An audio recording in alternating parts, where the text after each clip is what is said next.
psicanalista Christian Dunker falou lá no 247 sobre os assuntos que são realmente relevantes. Esses líderes, né, eles atraem bastante atenção da gente, justamente porque individualizam o poder, né? Justamente porque produzem esse efeito, né, mágico, carismático, de dar corpo e carne para essa fantasia, né, de que uma pessoa excepcional, alguém que tem uma personalidade assim, ou errática, ou incomum, ou superlativa, seria capaz de produzir transformações que assim as formas institucionais não conseguem produzir, que as comunidades não fazem. Ou seja, a primeira consideração é o efeito de hiperindividualização que os líderes autoritários eles criam, né, e levam a gente a, vamos dizer assim, se fascinar com essa ideia, né, com essa mitologia do indivíduo absolutamente excepcional. Né? Aqui eu acho que vale uma segunda consideração, que retoma um pouco o que o Adorno fez, no contexto da discussão sobre a personalidade fascista, autoritária, de Hitler, de Mussolini, dos totalitarismos dos anos 30, né? Observando que um traço muito interessante dessas lideranças é a sua absoluta banalidade. Né? É o fato de que eles dão corpo e dão voz aquilo que você vai encontrar em formas assim, muito comuns do pequeno poder, né?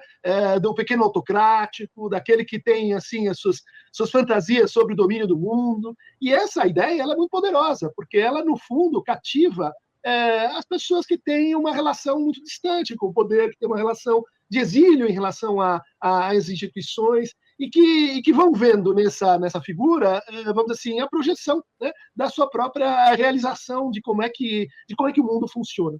Mas entrando um pouco mais assim no Trump, né, dá para dizer, e acho que vale a pena a gente se focar assim no discurso, né, porque esse é o problema que se espalha, né? Então tentar propor assim uma análise comparativa de discurso, né? A gente pode dizer assim, mas está acontecendo a mesma coisa, né? É um contágio geral. Mas Milley é diferente de Trump, né? Milley é um missionário, se a gente fosse procurar um correlato, né, é alguém que está numa espécie de cruzada, alguém falou aí em Canudos, né, que a gente poderia dizer assim, ele está contra todos, né, ele suporta ser odiado, ele tem lá suas convicções e teorias sobre isso. O Trump é uma espécie assim, o discurso do Trump é uma espécie de oposto, né, ele quer ser amado, né, ele quer vencer, né, pelos seus dotes carismáticos, ser uma pessoa, vamos dizer assim, que tem ideias tão brilhantes que ele não é compreendido. Né? Mas, dentro dessa fabulação, ele precisa se criar uma espécie assim, isso parece combinar um pouco com a cultura americana, de desafio permanente. Né? Em vez da mobilização permanente, ele tem na pauta, ele vai repondo essa pauta, né? Desafios pirotécnicos que fazem promessas muitas vezes não cumpridas ou parcialmente cumpridas, mas que engajam as pessoas, que engajam o público, vamos dizer assim, americano rebaixado, o público que sofre com um complexo de irrelevância, que sente, né, a perda da sua potência e que se engaja nessa grande projeto, né, que pode ser falso e por isso mesmo é difícil de combater, porque ele é imune às decepções. Né? Vou acabar com a guerra na Rússia em 8 dias e também com o conflito em Gaza em 12. Não foi bem isso. Mas a gente, no sentido daqueles que se engajam nesse discurso, podem continuar acreditando. E esse é o ponto, vamos dizer assim, básico, né, desse tipo de narcisismo. Né? Não é um diagnóstico, mas é um funcionamento. Patologizar o Trump é muito perigoso, porque é uma forma de desresponsabilizá-lo, digamos assim, né?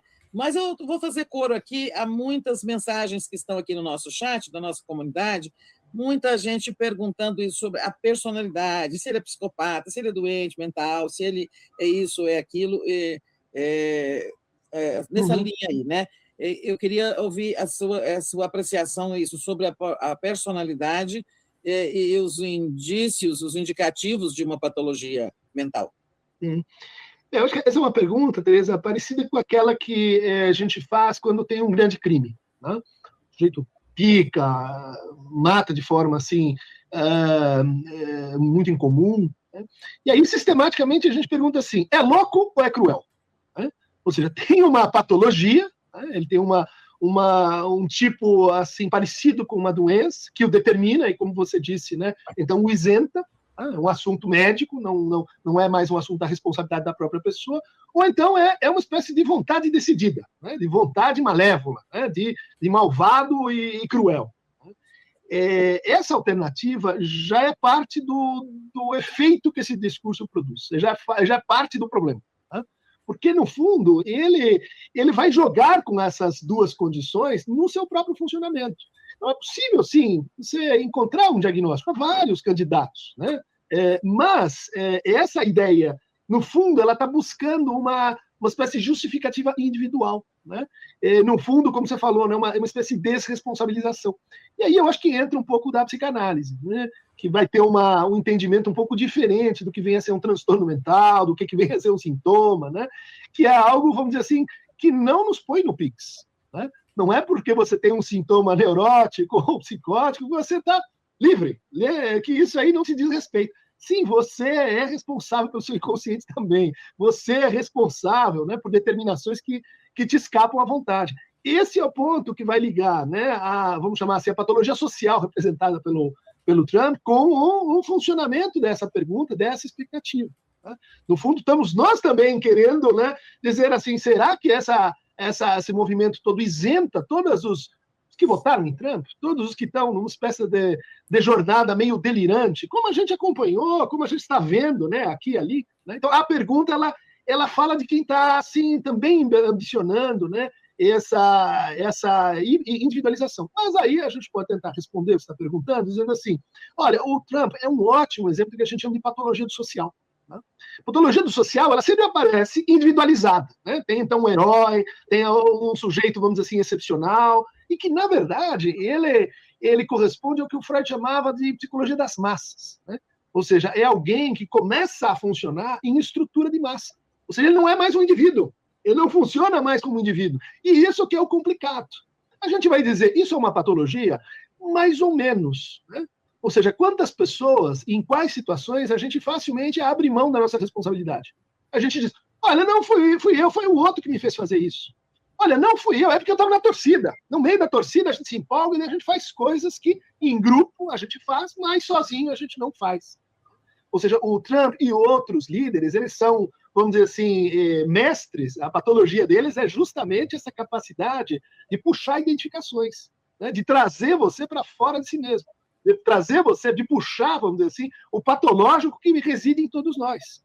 De fazer a gente funcionar como uma massa. Pode ser uma massa digital, pode ser como um grupo terrorista, pode ser como uma massa fascista, e aí a gente vai discutir que tipo de massa é essa, né? Esse agrupamento, né, no mau sentido, que ele produz.